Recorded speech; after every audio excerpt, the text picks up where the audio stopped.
اگر آپ کا کسی شخص کے اوپر ادھار پیسہ پڑا ہوا ہے، اس شخص سے وہ پیسے کیسے نکلوانے ہیں، مفتی طارق مسعود صاحب کی اس چھوٹی سی کلپ کو ضرور سنتے ہوئے جائیں۔ ہو سکتا ہے آپ کے پیسے بھی نکل ایک آدمی نے مجھ سے صرف 7,000 روپے لیے تھے، دے نہیں رہا تھا۔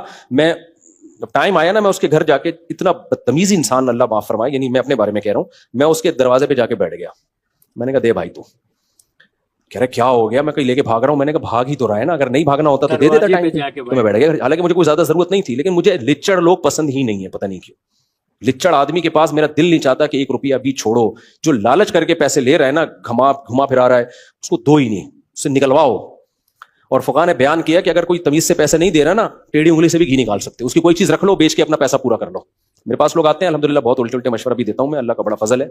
لوگ آتے ہیں کہ میرے 6 مہینے سے پیسے کھا کے بیٹھا ہوا ہے، تو اس کی بائک میرے پاس آئی ہے، کیا کروں؟ میں نے کہا پی جا۔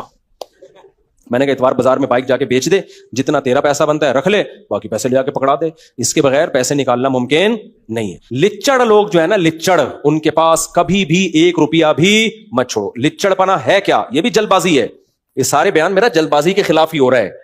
میں اس کی ایک مثال دیتا ہوں۔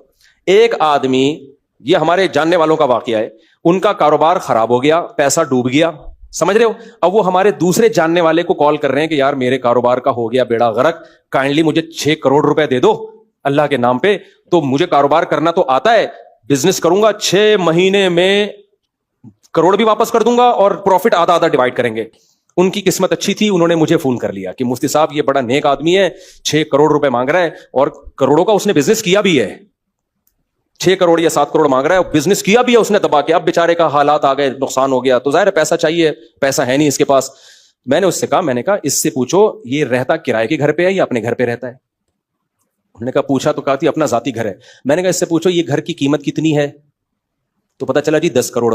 میں نے کہا اس سے بولو کہ ایسا کریں کائنڈلی یہ 10 کروڑ کا گھر بیچیں، 6 مہینے کے لیے کرائے پہ آ جائیں۔ اگر کرائے پہ کوئی گھر نہیں دیتا تو مفتی طارق مسعود صاحب آپ کو گھر دلوا دیں گے کرائے پر، نہیں تو میں نے کہا آپ بولو کہ ہمارے گھر ہی رہ لینا تھوڑے دن، دوست ہے نا تو 6 مہینے کی رکھ لو اس کو، یا 6 مہینے کی کرائے پہ رہ لیں آپ، اور 10 کروڑ کا جب گھر بکے گا اس میں 6 کروڑ لگائیں بزنس پہ، وہ 6 کروڑ ہو جائیں گے بقول ان کے 12 کروڑ 6 مہینے میں۔ تو جب 12 کروڑ ہو جائیں گے تو 6 کروڑ کا گھر دوبارہ خرید لینا، اور وہ 6 کروڑ جو پروفٹ ہوگا اس میں جو انہوں نے 3 کروڑ آپ کو دینا تھا وہ بھی کہنا آپ ہی رکھیں۔ مزہ آ گیا کہ نہیں آ گیا؟ کتنا بہترین پیکج! وہ 3 کروڑ مجھے دینے کی ضرورت بولو نا نہیں ہے۔ میں نے کہا ان کو بولو یہ مفتی طارق مسعود صاحب نے ایسا بہترین پیکج بتایا ہے نا کہ وہ جو 3 کروڑ 12 کروڑ کما کے آپ نے مجھے دینے تھے، وہ بھی یہ دل کس کا ہوا؟ ہمیشہ کے لیے آپ کا ہو گیا۔ صحیح ہے؟ یہ 3 کروڑ بھی کس کے ہو گئے؟ آپ کے ہو گئے۔ مجھے پتا تھا وہ بلک بلک کے روئے گا،